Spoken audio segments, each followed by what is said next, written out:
Hello everybody, you're welcome once again.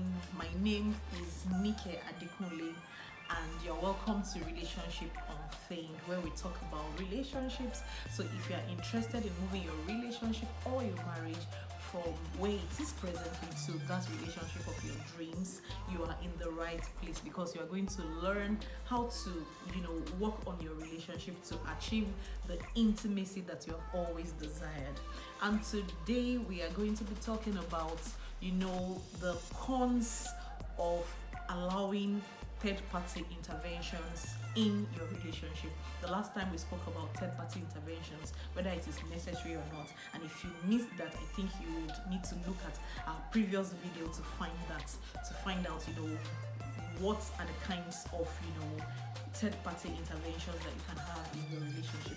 But for today, we are going to be talking about third party interventions, the negative impacts, the consequences, the risk involved in having third party interventions in your relationship. First, one of the very bad reasons why you shouldn't allow third party interventions in your relationship is because you are prone to having wrong advice.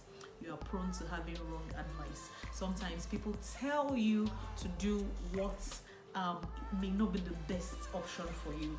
So far it works for them, and you know that when people are telling you things, have you noticed that people will say, if it is me, I will do this. If it is me, I will not allow that. If it is me, and that's usually what happens, because because it's not them. Things, when they advise you like that, they may actually be giving you wrong advice. And some people also have wrong, ulterior motives for giving wrong advice. And how knowledgeable is the person that you're trusting to advise you? Sometimes you are even asking and seeking advice from somebody that you are better than actually, but you don't know because of the way they present themselves. So when you are allowing third party intervention in your relationship, sometimes you are opening yourself to the risk of getting wrong advice. Secondly, you don't want to allow third party influences or third party interventions, sometimes because people have come to realize that the person you are talking to sometimes has worse challenges and they have their own personal struggles. And sometimes, I don't know why people do that, they advise you even against those things that they can do. So people that are already having challenges, they'll say, I can't take that from my own partner, I can't do this, I can't do that, and they mislead you. So those are some of the reasons why people find it difficult to allow third party influences in their relationship. At other times too, and this is very, very common here in Africa, where we have people that have personal interest in the marriage. One person, the person you're talking to might be interested in either of you. Say, for instance, it might be a family member. Sometimes you discover that that family member is siding with his brother or the sister, and that also makes people shy away from consulting people when it comes to dealing with the conflicts in their relationship. So, but for instance, in my own marriage, we have it the other way. Whatever it is that is wrong with me, or whatever issues that we are having, if my husband tells my mom, I would always be wrong. There is nothing that I can do. I'll be wrong, because she doesn't want to be caught siding with me.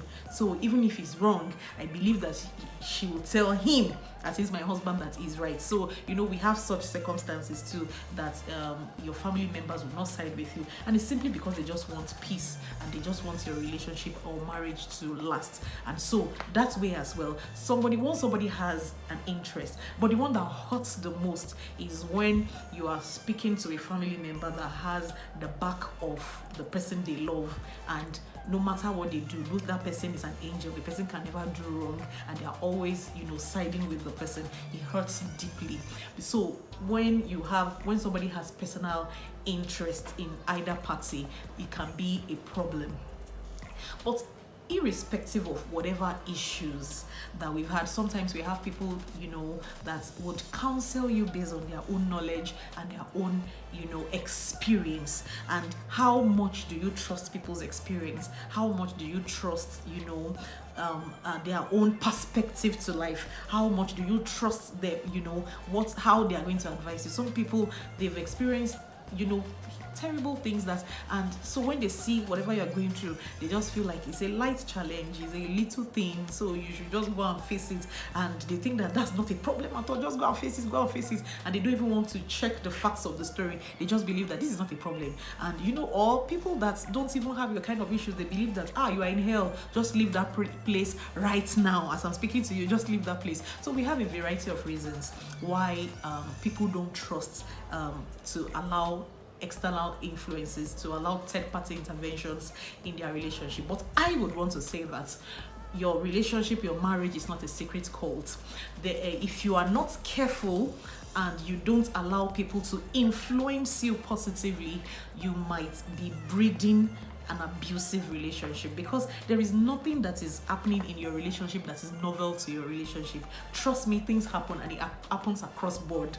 We all have our own issues, we all have our own coloration of challenges, and so if there may be little variables here and there, but the truth is we all have challenges. And once something is happening in your relationship and you are too careful not to allow people to hear about it, your partner doesn't want you to speak about it, then it's gradually becoming a secret cult. Relationships and marriages are not secret cults.